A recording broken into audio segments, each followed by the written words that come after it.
Now we're just in general discussion. We haven't had Cash. I've never seen someone so mad.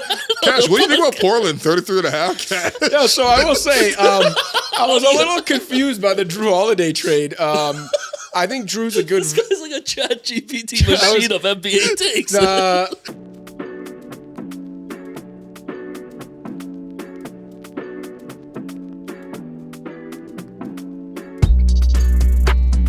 Hello and welcome. I'm your host, Wayne Liu. I'm joined by co-host Alex Wong, who is wearing a very, very unique jersey, man. You got the dinos. You got to tilt your laptop down so people can see just the jersey. You got the dinos representing University of Calgary.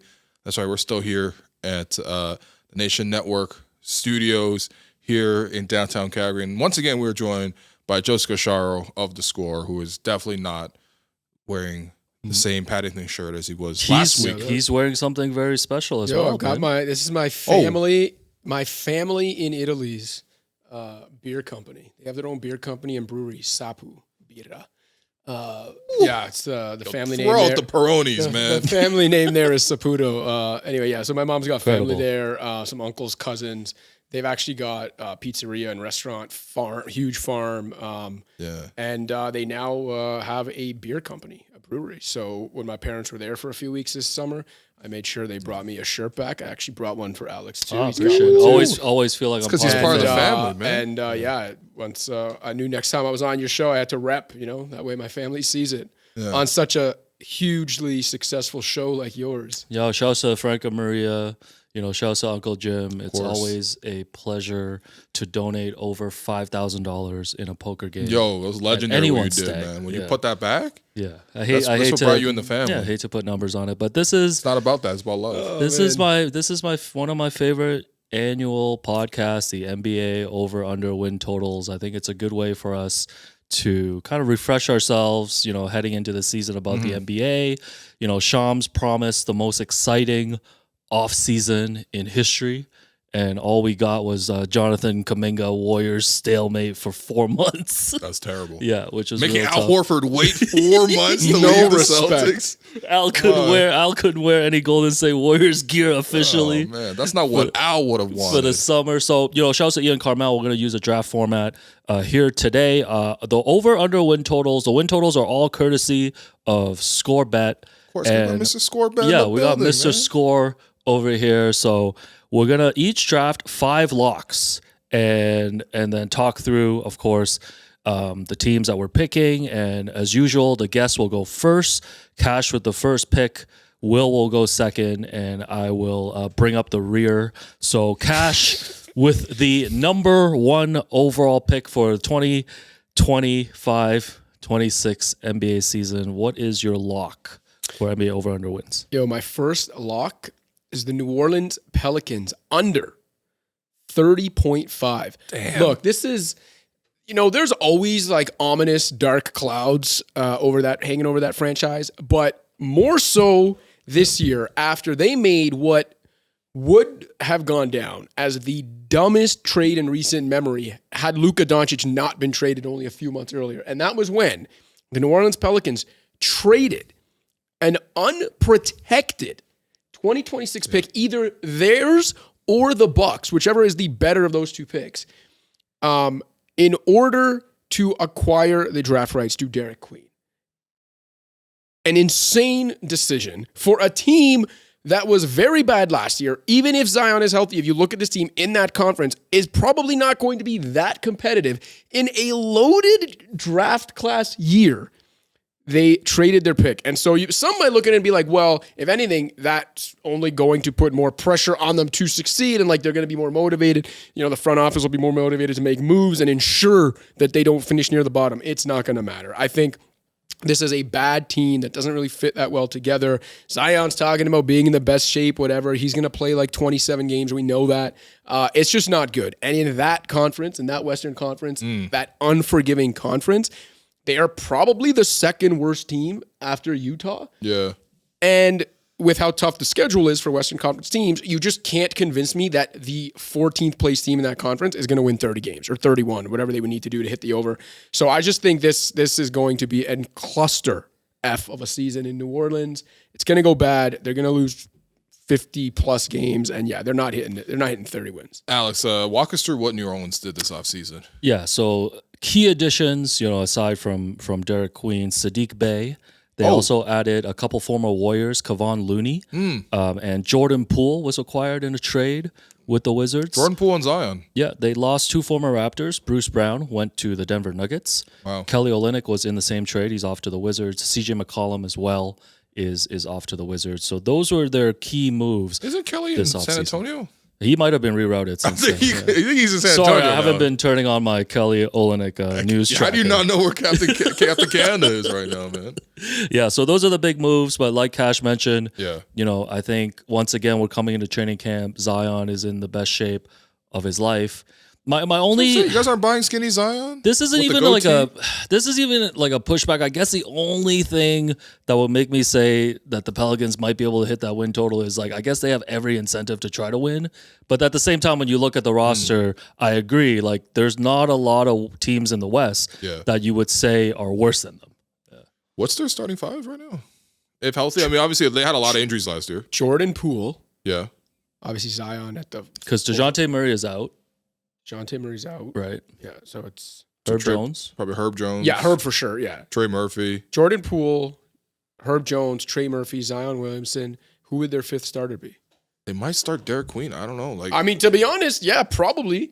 Given Right. given how much faith Joe Dumars has in the guy, talking about him like he's going to be a franchise-defining superstar, and that's why they gave up. I mean, I like this film too from Maryland, but damn, you're right. They gave up the farm. They gave up the absolute farm for him.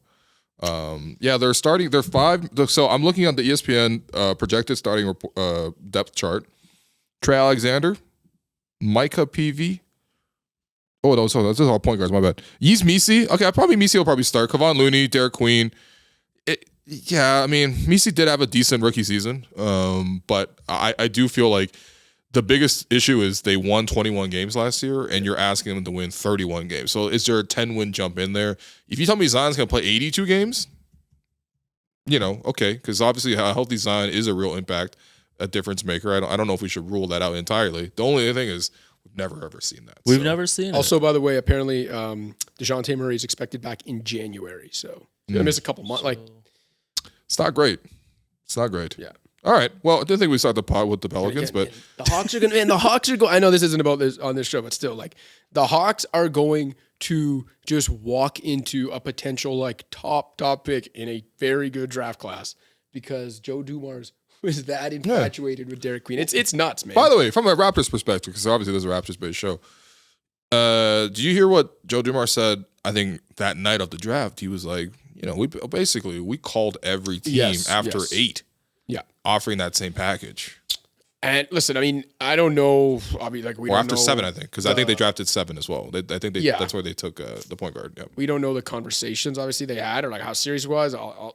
And I just feel like knowing, the Raptors front office, Bobby's a smart guy. I don't think he would have turned that down. I don't know, man. Okay.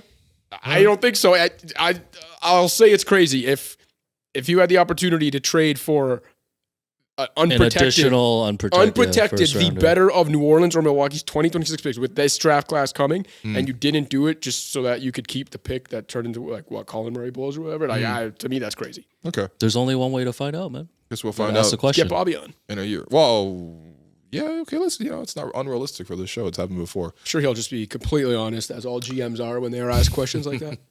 It was one thing when we're like, hey, walk us through the Kawhi trade. Anyway, for my first pick in terms of locks, I got to do it, man. Toronto over 38 and a half. Okay, come on now. What's the purpose of this whole enterprise if the Toronto Raptors can't get us? Yo, edit this episode so we start with the Raptors instead of the Pelicans. I'm giving the Raptors 39 wins or more because I think the first off, Raptors won 30 games last season, but they were very intentionally tanking. Start of the season, media day. Never seen a team on media day be like, guys, it's not important to win every game, which is what Yaka went, viral for. He's like, guys, let's be honest here. Look at our team, man. We're not doing this. A lot of injuries. IQ doesn't even play half the season. Towards the end of the season, when he's actually healthy, they hold him out every other game.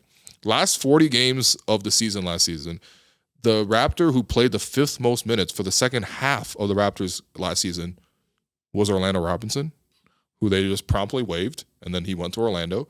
Best of luck to Orlando Robinson. He played fine, but like ultimately, it's not a team that was trying to win. They bring in Brandon Ingram. Hopefully they had a very improved defense, which was the case for the second half of last season. If that carries over to this season, and again, if the Raptors stay healthy, with the talent on paper, I actually think they have a good structure. I also think, honestly, last year, they spent a lot of the year being like, because this is a lost year, Scotty, go try whatever you want. Try threes, try this, try that, be the point guard, whatever.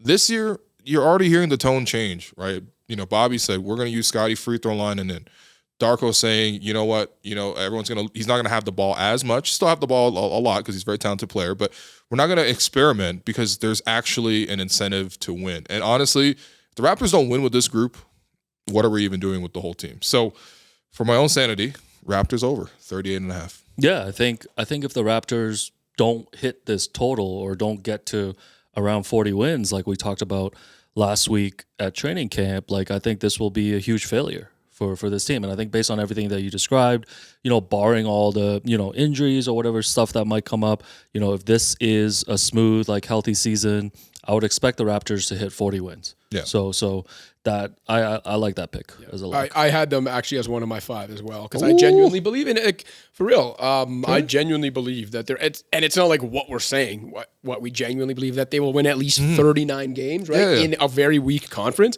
they should, barring injury or whatever, they should. Yeah. I had the Raps over as one of my locks as well. By the way, I've had the Raptors over their win total for probably 10 seasons. Well, this is what I was going to ask you. When's the last time you actually picked the Raptors to come in under? When Bargnani was on the team. Okay. Yeah. I mean, I think the range is pretty wide for them in the East. Like, I think the East is a hodgepodge. Yeah. Yeah. Okay, I know. I would probably go with like Atlanta and Orlando as those 3rd and 4th best teams on paper after Cleveland and New York. Okay. But debatable. Would you be shocked if the Raptors, if everything kind of breaks right and they're in the running for one of those like top 4? Again, I'm not picking them to finish top 4. I'm not picking them to finish top 4. What I'm saying is that after the top 2 in the East, I think there's very little separation. Yeah. And while I would say, on paper, Atlanta, Orlando should have better years than the Raptors, I don't think there's enough of a difference between teams like Atlanta and Orlando and teams in the Raptors tier where it would be that big of a shock if they finished in that kind of area of the conference. Having said that, they could finish 11th and it wouldn't shock me either. Like, it's a very wide range for them. Yeah, man, if we were contending for top 4, I'd be floating on every episode. I think it's possible, man. I think it's possible. The famous words of Bernie Mac, rest in peace, on Ocean's 13. But hello, is that a Jack why did you have to go look to it up? Bernie It's the Mac scene where Andy Garcia comes in, he's bidding at the gaming expo, and he's talking against Willie Bank, who's obviously played by. You know what? You guys don't need this. Yeah. He says hello. Also, in a very good. Not Ocean's 11, not Ocean's 12. 13, Ocean's baby. 13. Hello. He's like, I would like to place this beautiful game on my Tunica location. Oh, man. Prime placement. All right. My first lock. Guys, I'm getting sucked back in again. Give me the Clippers over 47.5 wins. Wow. No distractions coming into the season. Clippers won 50 games last year. Listen, I know they have a very shaky track record in the playoffs, but I trust them as a regular season team. They added Bradley Beal, the hardest working man in the NBA, John Collins, Brook Lopez. Chris Paul is back on the Clippers. I guess a big move they did was they traded Norman Powell to the Miami Heat. Also, farewell to Amir Coffey and Drew Eubanks. I think regardless of how many games Kawhi plays, probably come in at 40, 50 games. Like, I think this is a good core group, and I think they're gonna near 50 wins. Even in the West. Like, I do like what they have going for them as a regular season team. Regular season team? You can't doubt the Clips, no. man. Yo, Ty Lue, man, he's like, for real. The guy gets the job done, especially in the regular season. And for the most part, Ty Lue teams and the Clippers under Ty Lue have been more than the sum of their parts, at least in the regular season. And so all that stuff, they won 50 last year and they're better this year. Like, I loved what they did in the offseason. I think even getting Brook Lopez, to back up Ivica Zubac was great. I think John Collins even though John Collins has never necessarily been as impactful as his numbers would suggest, I actually think he's a really good fit there to play the 4. Obviously bringing in Chris Paul, Bradley Beal, who, the joke with Beal is more so was about his contract and the no trade clause. But at the heart of it, he's still a really good offensive player. Right. I will say, though, Beal already, I believe, limited due to, is it a knee issue? To start camp. Now, they're making it seem like it's going to be fine for the regular season, but still not great, especially on that team. And so if you had asked me this a few weeks ago, I actually would have agreed with you. But I guess we're kind of just accidentally coming back to me now because it's a good way to piggyback. I had the Clippers under. Oh, okay. And I would have had them over. And I know maybe this is me putting way too much stock in off-court stuff that shouldn't matter and doesn't affect their on-court product. Well, that's the question I was going to ask you guys is how much do you think all these questions about Kawhi, about aspiration, the investigation is still going, Pablo Torre potentially just threatening to drop an episode Pablo Torre should sit courtside every game. You know how Steve Ballmer sat courtside for Raptors games for the tampering? I want Pablo Torre every game being like... But how much is that actually going to seep into a team trying to be successful in the regular season? I think it will because this is a team... The Clippers are not just a regular team. They're a very all-in team trying to win now. They're old, man. Right, they're old. And there's also a lot of dysfunction there. Not necessarily dysfunction in players not liking each other or anything, but even without the scandalous stuff that might have been going on, just Kawhi's day-to-day availability always being an issue. Okay. James Harden being James Harden. James Harden was great last year. He's the NBA's ultimate innings eater, but still on it I just feel like this is the type of team and this mix of characters is not one where you want to be adding distractions, right? So even all that comes with Beal, Chris Paul, who I love, the point guard, but it's not the easy. He can be prickly in his own right, Chris Paul, with he's always prickly. But this is what I'm saying. They've got he might be the most. We got the coactus and the cactus, man. But this is what I'm saying, right? So they have this mix of characters. Yeah. It's kind of a pressure boiler too, where they're old, they're trying to win. This is a team that could least afford any kinds of distractions. And now there's a huge one.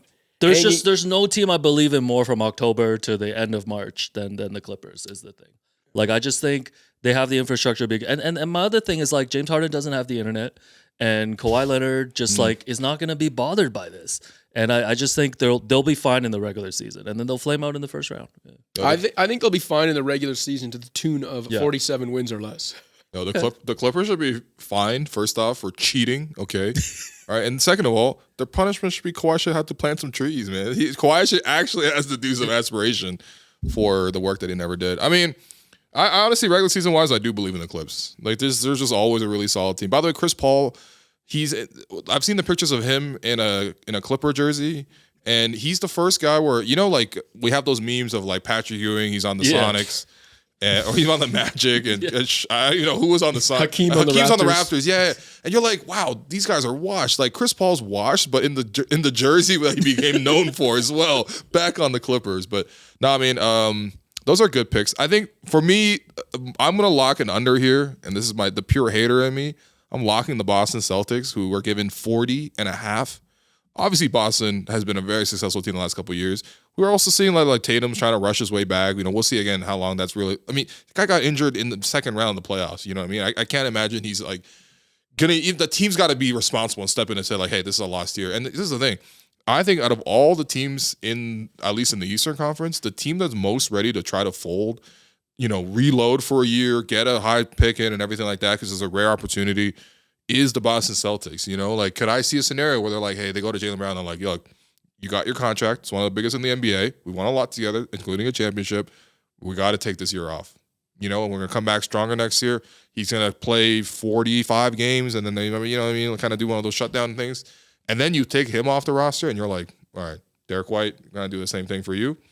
Man, the starting fives are going to look strange over there. Yeah, it already does. They're starting Chris Boucher and Neemias Queta, man. That's what I'm saying. This team ain't winning 40 games. I couldn't believe that they're on here for 40 and a half. That's a really high total. What's even the case for Boston to potentially hit an over, let's say? The what if? They just play Celtics ball, bomb threes, and just are 500 at the East suck. Yo, you think Chris Boucher is going to take 8 threes a game this year? Should we be drafting Chris Boucher in fantasy or something? And then but like you said, the championship core group, with Tatum out, it's just Jaylen Brown, Derek White, Drew and Payne Holiday's Pritchard. gone. Al Horford's gone. Yeah, and who knows? Like maybe Payne Pritchard will be on the trade market too. But after that, like these guys are all like D League to like serviceable bench guys. I mean, Anthony Simons, I don't know if you guys think might be an interesting player on this team. I think Anthony Simons is gonna like, maybe make himself some money because he's gonna have a big year. And he is a really good scorer, but like I don't think it's gonna translate to winning.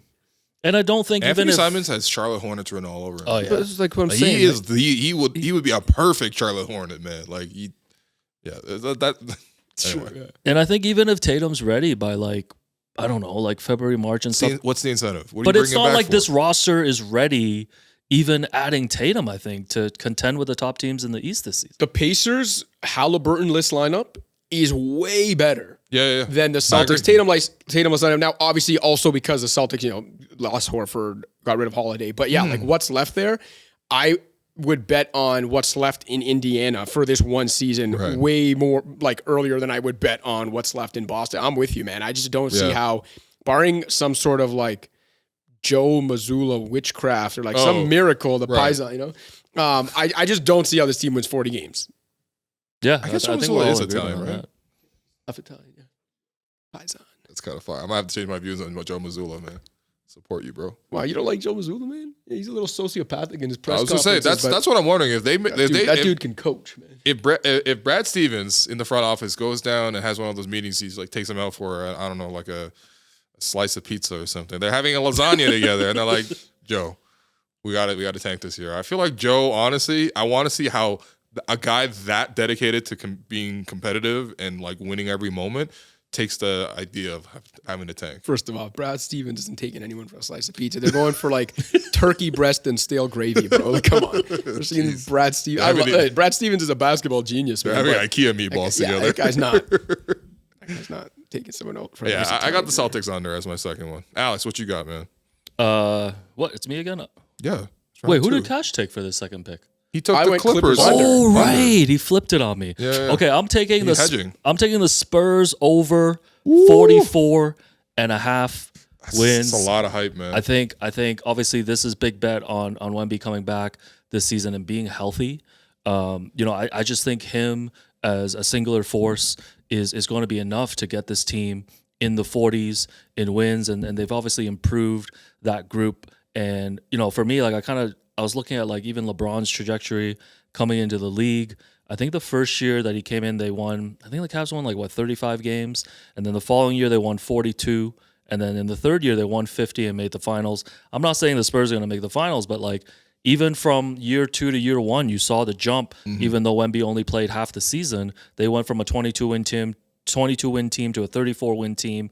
I think this team with Wemby healthy is ready to get in the 40s, and I think that's a fair total for them, and I'm betting on the Spurs to hit over 44.5. Well, you got Fox added to the mix as well. Your favorite Dylan Harper.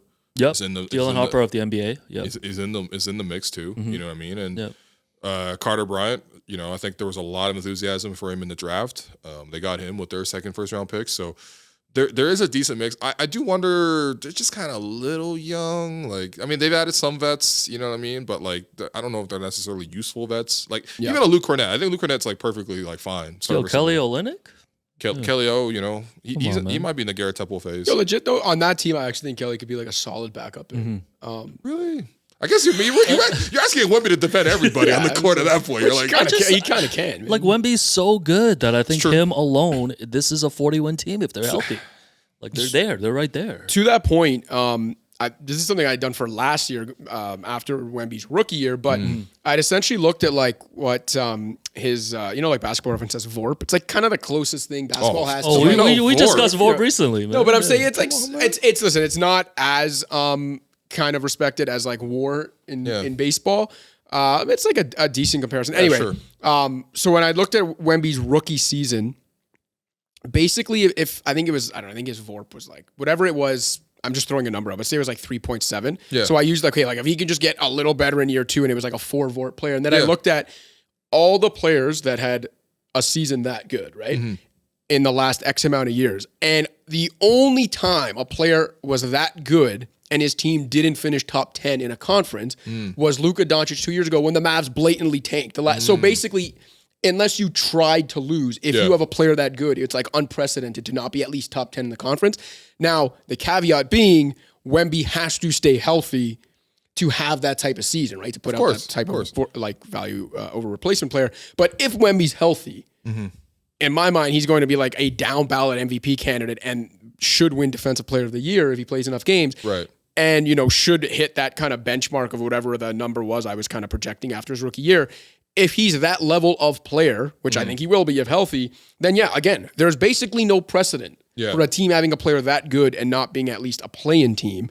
Whether that gets them to 45 or whatever the number is, I don't know. Yeah. I'm kind of like on the fence with it just because I think they can be good and a lot better and be a play-in team, but maybe not necessarily go into the mid-40s. Yeah.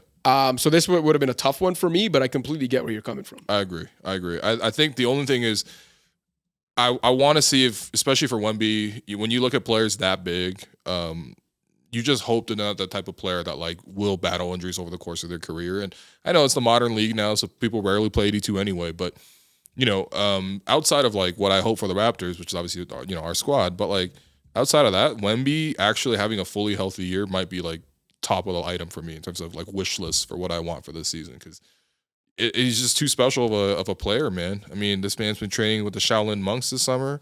Training with Kevin Garnett this summer. He's training with Raza Ghul, man. He's training with Raza Ghul. He said he trained with Matt Bonner. Drinking Kazazul.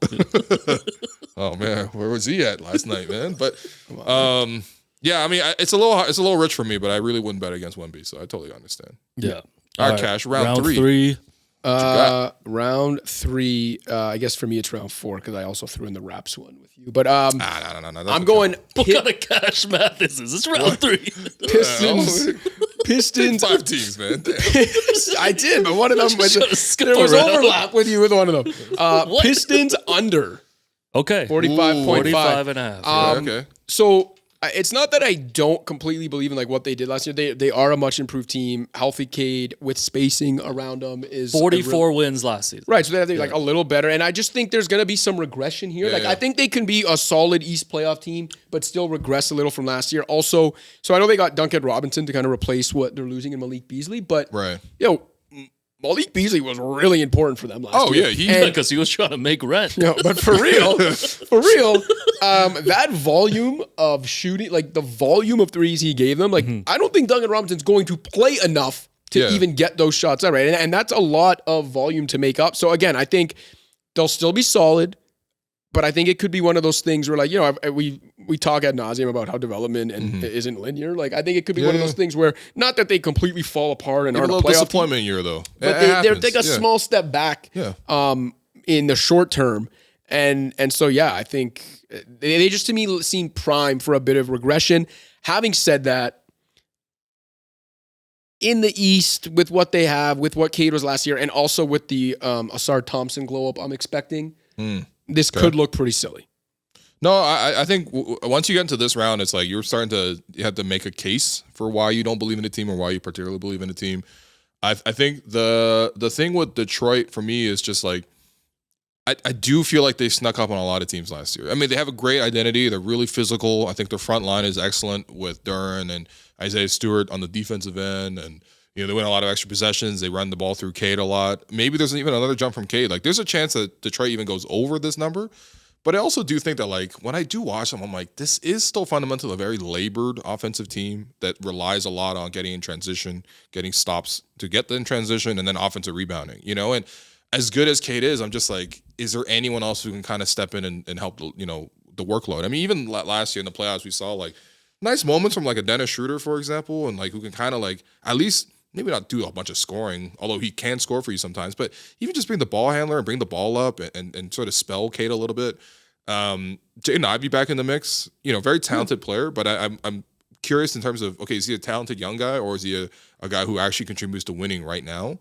And if he doesn't, then at that time, it's just like, I think this number is actually pretty accurate for Detroit. That's why I avoided it. Yeah. But I see what you were saying in terms of, And by the way, Malik Beasley last year, I mean, it's just people know this, but the most threes by any player last season was Anthony Edwards at 320. Steph Curry was third with 311. Malik Beasley, 319. It's a lot of threes to make. 1 3 off the most threes in the league. He was trying to make rent, man. He's like, By the way, I was going to say, because I was trying to find the info when you were talking about Wemby, and obviously, hopefully he avoids these consistent injuries, but it reminded me of something I had looked up a couple of years ago when he was first coming in the league. And it's that if you look at players 7'3" or taller, historically, so for example, players drafted in the 21st century, 7'3" or taller, none have yet to even crack the 500 game career mark. Yo, if Yao Ming didn't have to play for China every summer, he would have done that. It's true. Then if you take the 5 retired players 7'3" or taller who have made at least one All-Star team, the average career length still only 705 games. To put that in perspective, only 1 game longer than the career of injury-plagued Penny Hardaway. So I'm saying, basically, even for the All-Star level players that are that tall, you're basically best case your career's Penny Hardaway length, which, as everyone knows, was cut short injury. And then if you narrow it down even further, only 2 players 7'3" or taller have made an All-NBA team. The average length of their 2 careers, Yao Ming and Ralph Sampson, only 471 games, compared to the average career length of every other All-NBA player, which was 1,017 games. So, to your point, there is a lot of history and science working against Wemby having. No, Wemby will literally have to break science. Yeah. But if you had to bet on any player in the NBA breaking science, you would also pick Wemby. Yeah, right? Fair enough. Or Kyrie Irving. Yeah. Well, you got it. Can you break it if you don't understand it? Yikes. All right, Will.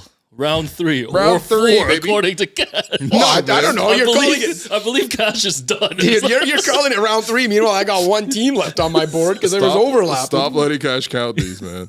All right, round 3. I'm going to go over the Western Conference. I picked 2 teams in the East so far. I'm going to go with the Denver Nuggets over 53.5. Okay. Last year, Denver was actually doing okay, and then they obviously, imploded 2 weeks before the season. They're like, one day, Calvin Booth and Michael Malone were complaining to each other, and the ownership was like, man, guess what? You're both fired, okay? Forget the fact that you want the other guy fired. I want both of you fired. David Adam had to take over midway through the season. Midway through April, basically. Midway through 7 days left till the playoffs. Midway through the postseason stretch. Yeah. And even with all that turmoil, Denver still had 50 wins last season, right? And so I think Jokic right there with Shea as the best player in the NBA, especially individually. They upgrade their roster, going from Cam Johnson to Michael Porter Jr. on the podcasting side alone. Okay, is already an upgrade. But Bruce added Bruce Brown. But they also add usable rotation players. Added Tim Hardaway Jr., added Jonas Valanciunas as a backup. And this is what happened, right? Because it's Calvin Booth was the main contention he had with Mike Malone was yo, I drafted all these guys for you. Why don't you play them? And Mike Malone's we're trying to win a championship. These guys aren't good enough to compete with the championship.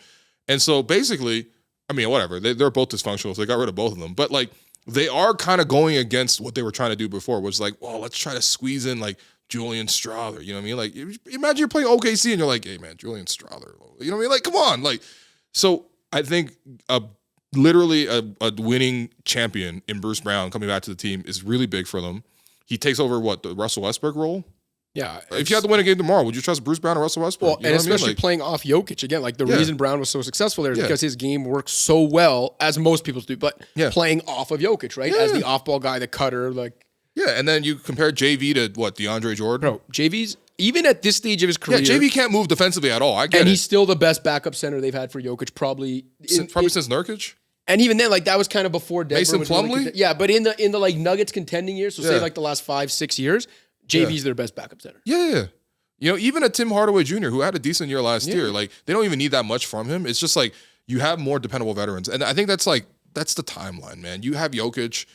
The least you can do is give him as much help as possible. And none of these guys are Cam Johnson will be a starter. The other guys aren't starters, but they're replacing guys who are so iffy in the rotation that I really do think that plus the fact that they won't be firing the whole team this year in the management side gives them a little extra bump, So I'm always happy to bet on an MVP like Jokic. Yeah, I think that's fair, man. I think them and Houston were neck and neck for second best in the West. Then Fred's lost for the season, and it's now Denver to me is the very easy choice for second best in the West, and that's probably mid 50s and up. I think it's a much better constructed team around the best player in the world. That they should be more than fine.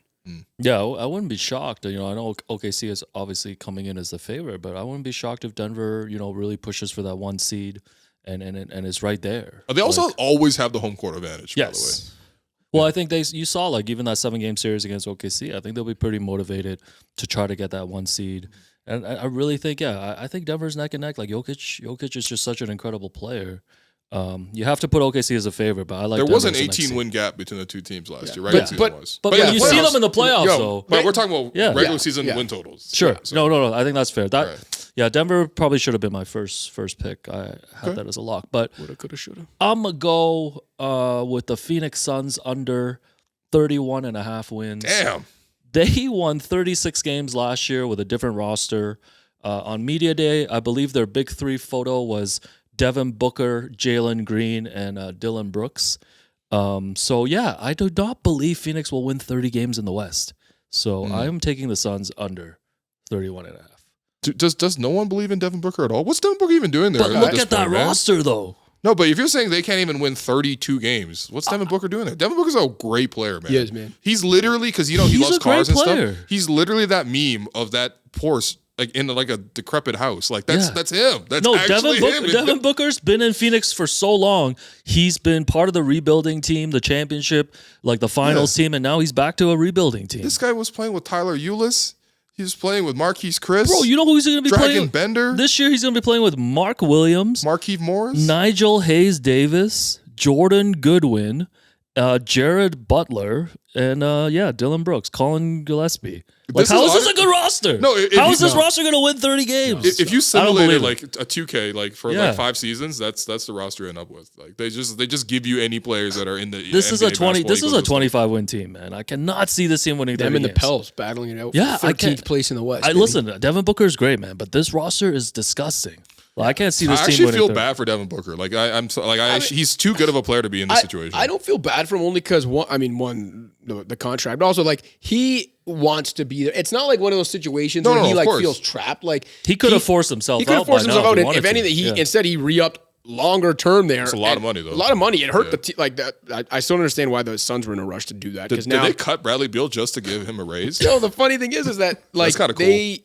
Devin Booker was their only real like asset. Yeah. And by giving him the new contract before they really had to, they kind of diminished that asset. But anyway, I think Devin Booker's a great player, but I don't think it's going to matter on this roster in this conference. They're not good enough, man. But the reason I don't feel bad is because he's choosing to continue to re-up there in long term, and he was just talking at Media Day about wanting to stay there forever. So right, this can't be right. I'm looking at ESPN's projected starting lineup for them. Point guard Devin Booker, okay, not really a point guard, but I suppose. Shooting guard Jalen Green, small forward Royce O'Neal, who I feel is like a shooting guard. Power forward, another shooting guard Dylan Brooks, and Mark Williams as the center, who's like not there half the time. Yeah, it's being held There's together by 4 shooting guards in the starting lineup, man. Like. Who's having a worse time owning an NBA team than Matt Ishbia, man? I guess maybe Balmer right now. I was gonna say, it's been tough for Ishbia though. This exact moment, I think we know who's Ishbia's like peak moment. Didn't he try to rip a ball from Jokic or something during the playoffs? Yeah, he was trying to get a jump ball. I mean, Jokic was trying to do that quick inbound thing, and he's like, nah. I actually respect that, actually.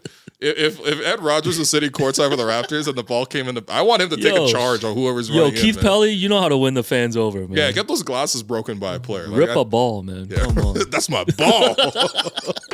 All right, round 4/5/6, Cash, you're up. We'll be coming up. Oh, right. We'll be coming up after this break. This show is brought to you by Simply Spiked. Will, I know summer's over, but you are not done with Simply Spiked, are you? No, absolutely. This is my preferred drink of choice, as you know. What do you prefer? What is your favorite flavor? Is it the lemonade? Is it peach? Is it limeade? Number 1 is actually the blueberry, which I tried looking around my house. I don't even have anymore. Well, good to know. It's not even anything I listed there. Hello and welcome, fans. If you're not sure what flavor you want to get yourself a variety pack so you can try each flavor.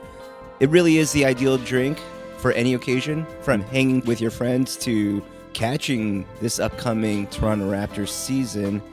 Nothing will get you feeling refreshed and ready for the season like Simply Spiked. Fall is approaching, but there's no need for pumpkin spiced when you got Simply Spiked.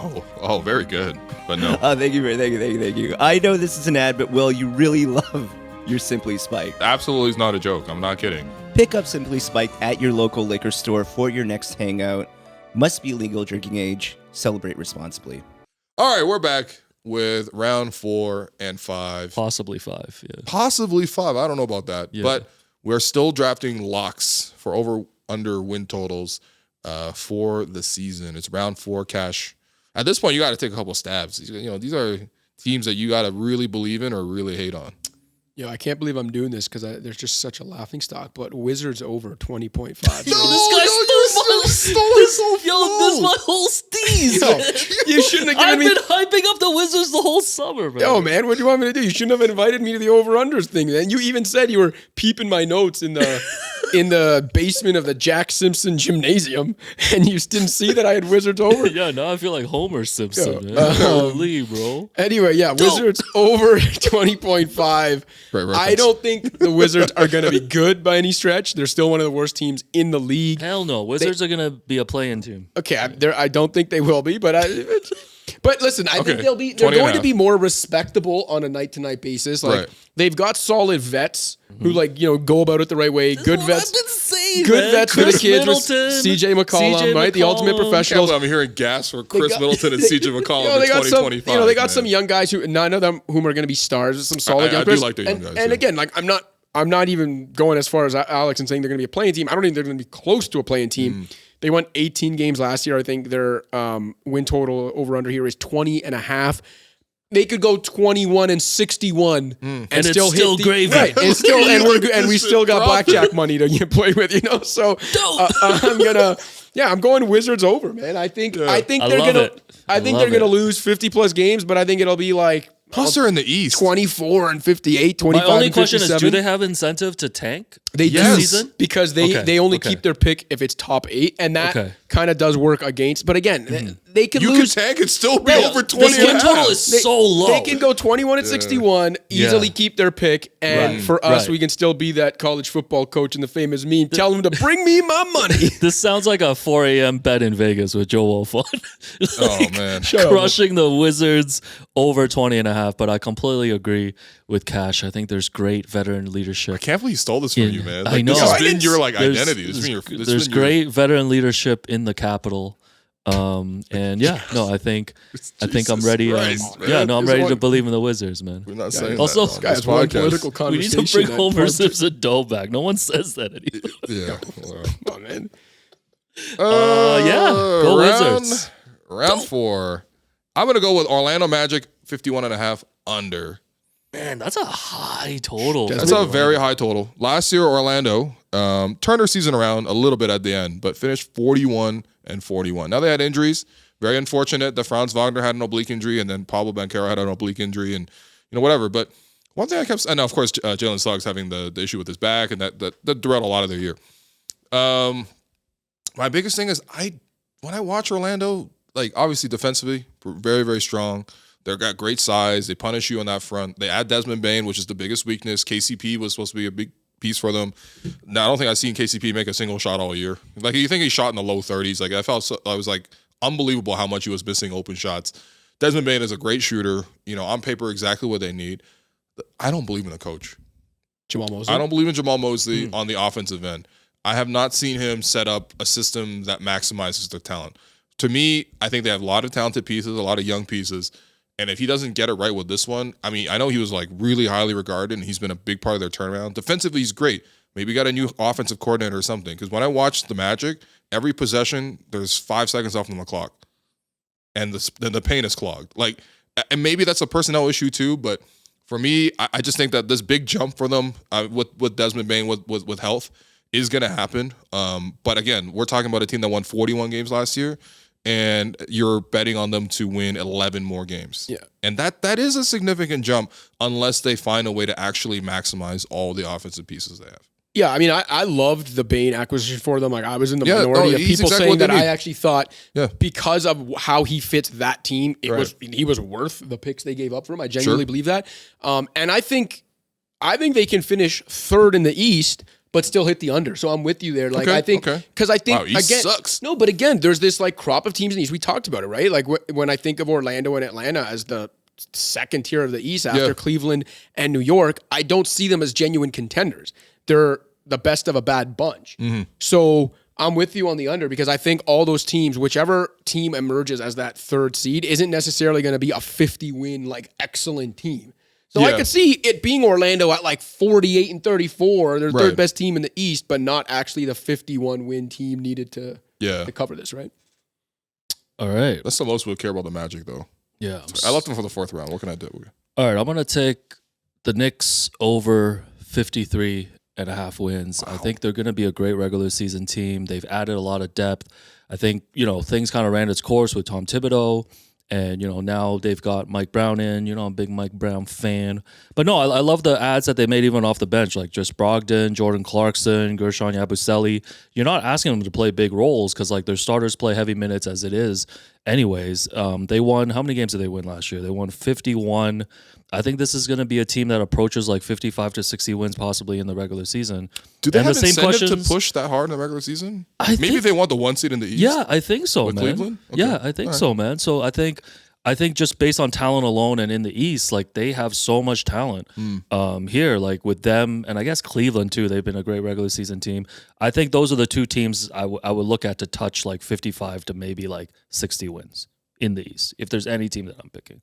Are the Knicks for you for sure the best team in the East? Like, do I you think think the Cavs the Knicks will go to the finals, for example? No, I mean, yeah, it's tough in the East, man, because It's it's just like not a lot of great options. the thing man. is like if not the Knicks, then who else? Cavs. I think the Yeah. Those two, but But like if not those two teams, then it's like, but that's my point. gotta can wait. Orlando is Orlando gonna like vault That's what I'm saying. into that group? Atlanta. Yeah, could Atlanta vault into that This group? might be Like- when the Cavs faced the Spurs in 07 in the finals. It's like, damn, bro, That- the West is yo, definitely no, better. but this Like, is my thing. Like in a crazy world, would you be like absolutely shocked if like say the Sixers were in the conference finals this season? But Like I this think is- there's a path that the Sixers could like suddenly be like one of the top 4 teams. Sixers at if 42 everything and a breaks half right. is like very like it's just sitting Yeah. there like a. I Yeah. mean, you start listening to the way they're talking about Joel Embiid, like, What are they saying? or even when Joel Embiid talking about like, There's no timetable right now. yeah, I like- think, right? or more so just like, I really got to listen to my body this year and we have to like be smarter than man. Like they're very much like already setting the table of like, don't expect all of a sudden this year for like Joel Embiid to be fully healthy and playing more often. Like I think there's still a lot of question marks with his availability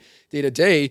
And so, yeah. Well, at least last year I understood because it's like he played for Team USA. He obviously was banged up in the playoffs. That first round when they lost to the Knicks was very well contested, but it was 7 games, whatever. But like, so I understand like, okay, last summer he had a lot on his plate, but this summer, No, I think it's being off since no, like I March. think it's just that his body, unfortunately, his knees are cooked, man. Also, He's a very is large Paul dude. George still gonna bounce back, or is he just on the decline now?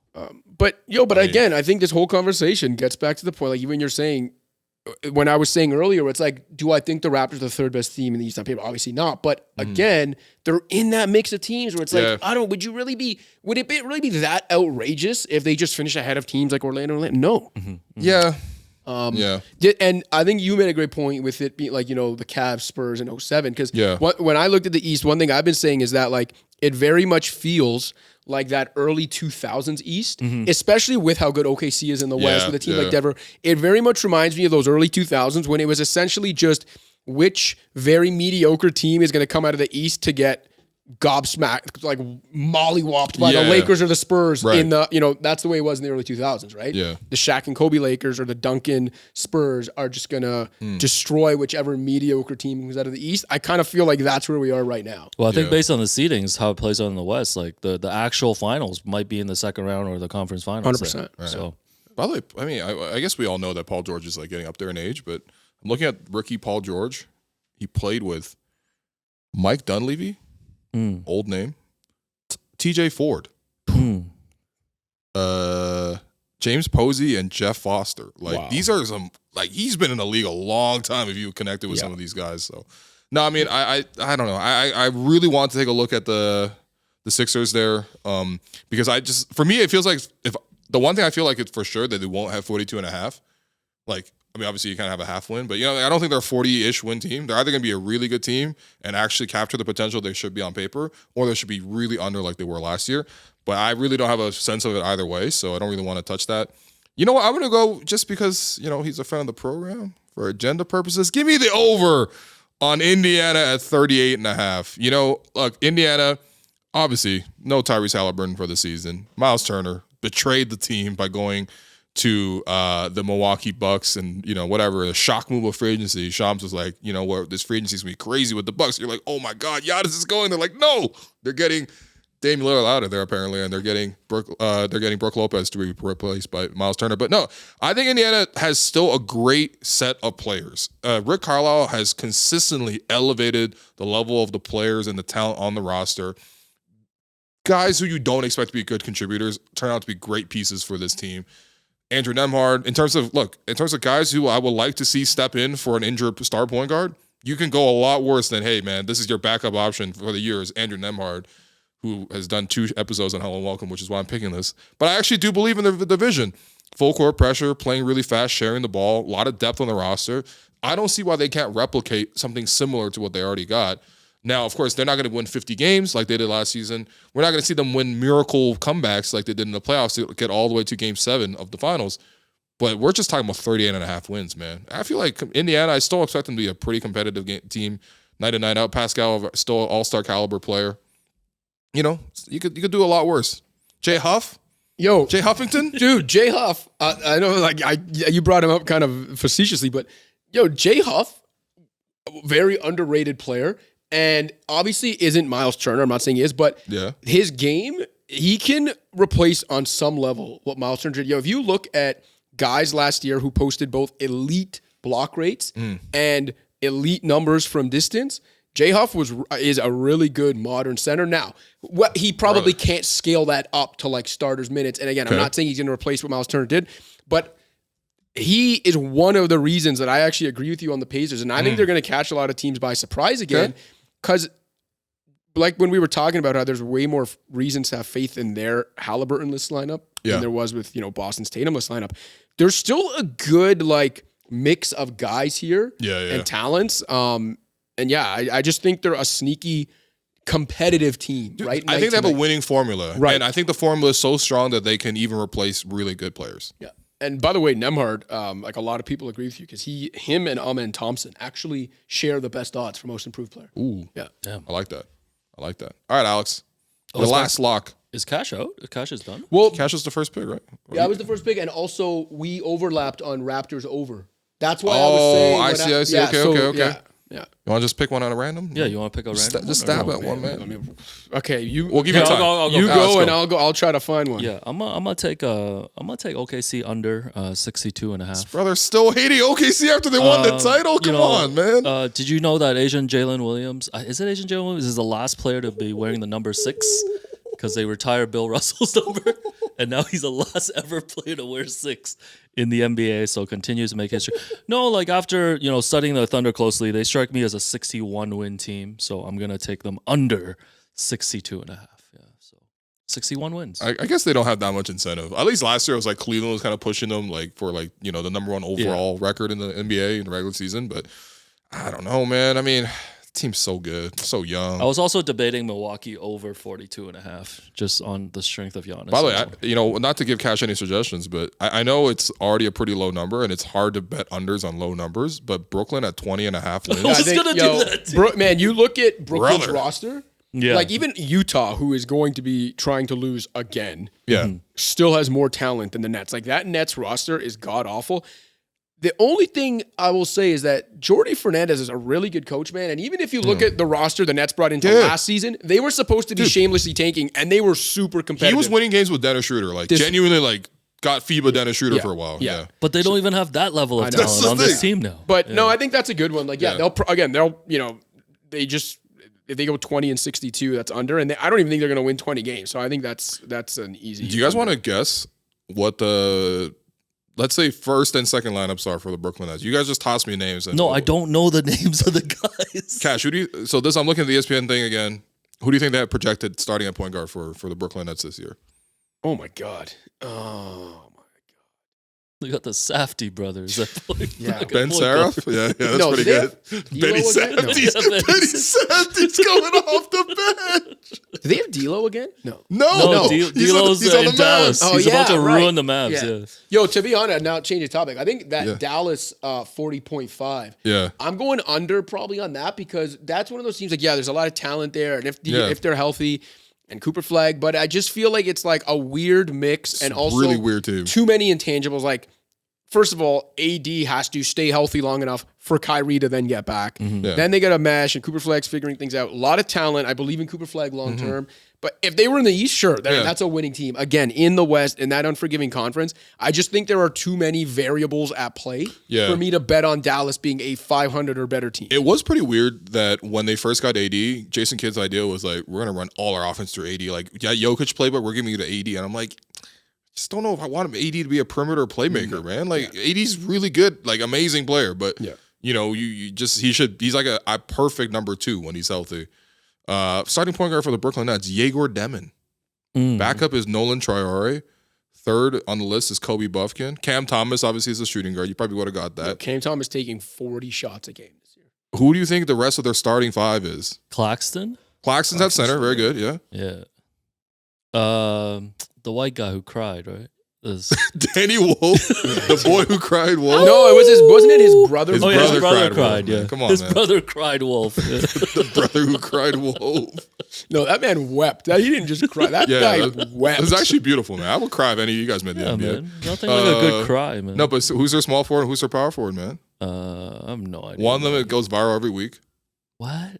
Porter. Yeah, Michael Porter Jr. That's their smarting power forward. Yeah. And then their small forward also got traded this offseason. He's like an NBA player? Yeah, he's an NBA player. He's from a team you really like to watch and have historically. You picked this team as an over. He came from this team. The Clip? Amir Coffey? No. Oh. Although it would be a good guess to say Amir Coffey's on this team, but no. Who is it? Terrence Mann. Oh, from my the God. Clippers. The lineup I'm looking at right now says Yegor Demin, Cam Thomas, Terrence Mann, Michael Porter Jr., Nick Claxton. I'll tell you what. If they go wild. 21-61, Jordy Fernandez should win Coach of the Year. Yo, I want to bet them to finish with the worst record in the league. I think they'll it's lose. kind of Them incredible. or That's Utah, their yeah. starting lineup, man. Yeah. I think there's benches in the league that have better starting lineup than this. Like, Easily. yeah. Like, damn. Honestly, OKC's bench whipping this team by 20 easily. The Raps, sophomores might beat that team. Oh, man. Jamal Shed versus Yegor Demin? Come on, man.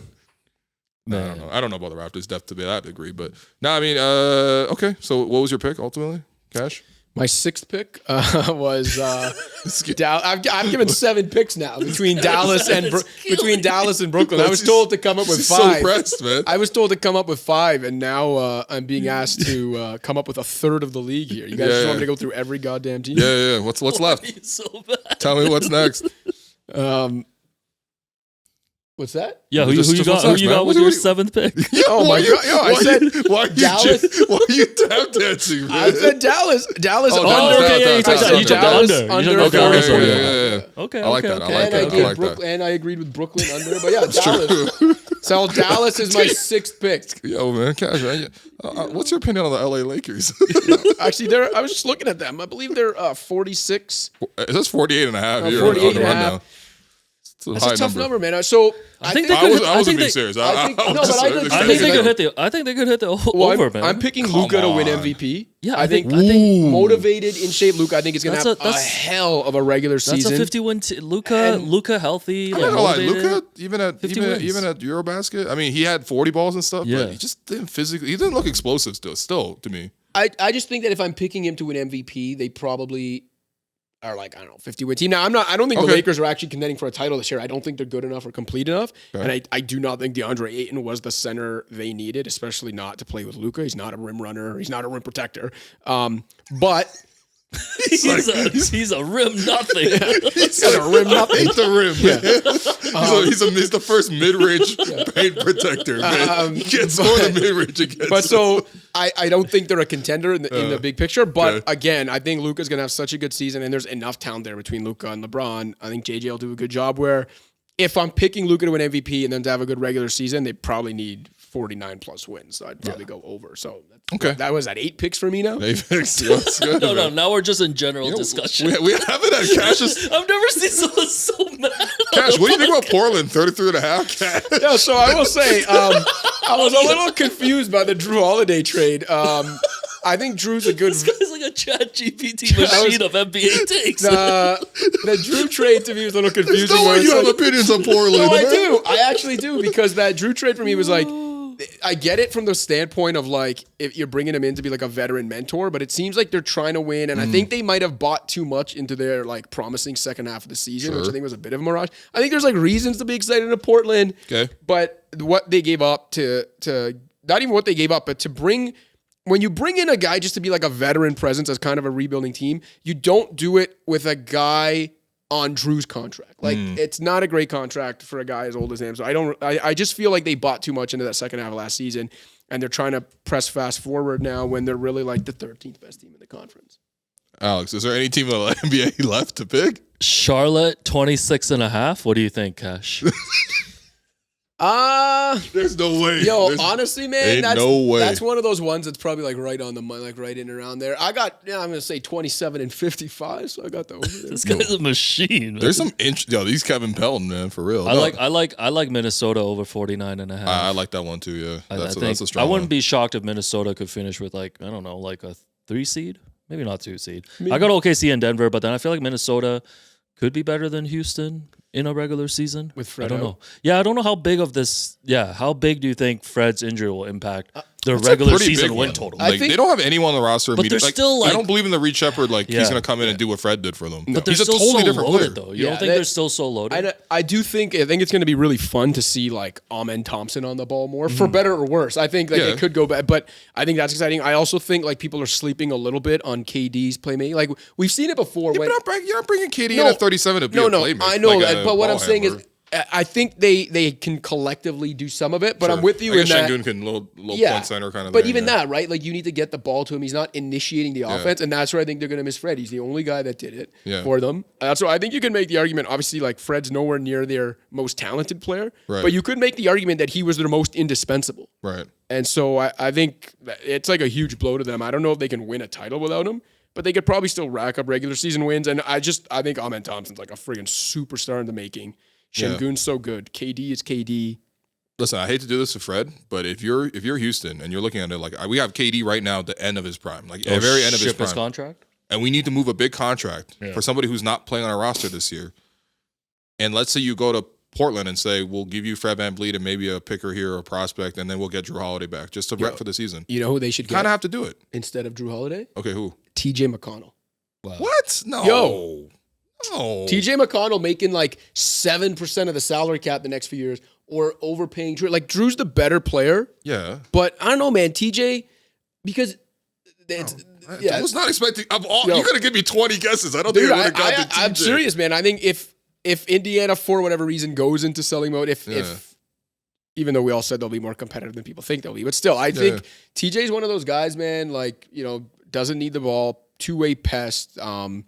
Ime Udoka loves that. Like, not probably. It takes less to get him than it would take to get Drew Holiday. That's the other thing too. I'm not looking at it as like apples to apples, right? It's also what you'd have to get up. Sure. Get the guy. I would almost overpay for Drew though, just because like I feel like you get Drew on that team. He literally doesn't need to score. You don't need to worry about that, and he can be such a lockdown guy in the playoffs for them. You know how good. But that would cost. I feel like that would cost. And this is what I'm saying, right? Where it's really like not a lot of good point guards in the league anymore. To get Drew. And then have to like have that contract on the books when you're still trying to build out a contender the next couple years versus you get a guy like TJ who can do a lot of the things on both ends of the ball for you, doesn't necessarily need the ball all the time, despite being a point guard, caretaker, all that stuff. And again, is under long-term control at like 7% of the cap. Yeah. Yeah, no, I hear you. What else can we throw at Cash, man? Thoughts on the NBA expanding to Europe? Well, they're not really expanding to Europe. It's just, do you think it's a coincidence that the Utah Jazz have 4 white centers? It's like hard to do by accident. Yeah, it's not like, oh man, do you think only white GMs get to rebuild? Yeah. I mean, I don't know. Who's the guy on the ringer who answers those questions? Van Lathan? That's the Van Lathan question. You're learning. All right, that was our NBA over-under pod. Kevin Love, Walker Kessler, Yusuf Nurkic, Kyle Filipowski on the same team at once. Thanks for an accident, man. And Ace Bailey just randomly there. Laurie Marketing? I forgot about Laurie. Yeah, come on, man. Anyways, that was our NBA over under pod. Thanks for joining us, Cash, and making 4 to 9 picks. We're all excited for this NBA season. That's right. And of course, last thing before we go, we didn't even talk about the Memphis Grizzlies. Cash. Get out of here. I mean, there's still talent there, but like, Oh my god! the Bane- This losing guy's a Bane- take machine. Losing man. take on Well, you everything, can't man. stop this guy. losing Bane hurts, Woo. and then you just can't count on like Ja to play a lot of games For sure, yeah. but- KCP's there. Yo, Triple J though. Edie's already hurt. He might be hurt. Cash already. would be the best quote in the league if he was an NBA player. man. Yo, He's just this holding guy court is to crazy. impressors. Yo, what do you think about when Clemenza was teaching Michael to put sugar as a secret ingredient in the tomato my sauces? family doesn't do that. No, you don't need sugar in the sauce. Is sugar like taboo in a tomato sauce? I mean, I won't speak for all the times, but my Walking family off don't and play wrap that, this man. shit Come up. on, you don't this put guy sugar. doesn't comment on everything. You don't Wrap it up. put sugar in the unbelievable. sugo, man. Also, stop calling it gravy. People that call sauce gravy, that's another episode in itself. But no sugar in the sugo. All right. That's right. All right. Well, I guess we ran out of time to talk about the Chicago Bulls, but thanks all for listening. Cash, where can people find you and your work, buddy? The usual, man. Make sure you're tapped into the theScore app and have that downloaded on your phone. You can find all my feature content there throughout the year, and then obviously the theScore's YouTube channel. Make sure you're subscribed to that. Watching my weekly Unfiltered show, which is kind of like a 5-minute take of the week, and also the studio show, which will be relaunching in a couple weeks, called From the Logo, which, as I've said before, you guys will be on from time to time. We'll be there anytime you need it, Cash. Just like you will be there for us, Always. week after week. Tune in next week on the Hello Welcome podcast to see if Cash is here again, but most likely not. So thanks all for listening, and we'll catch you next episode.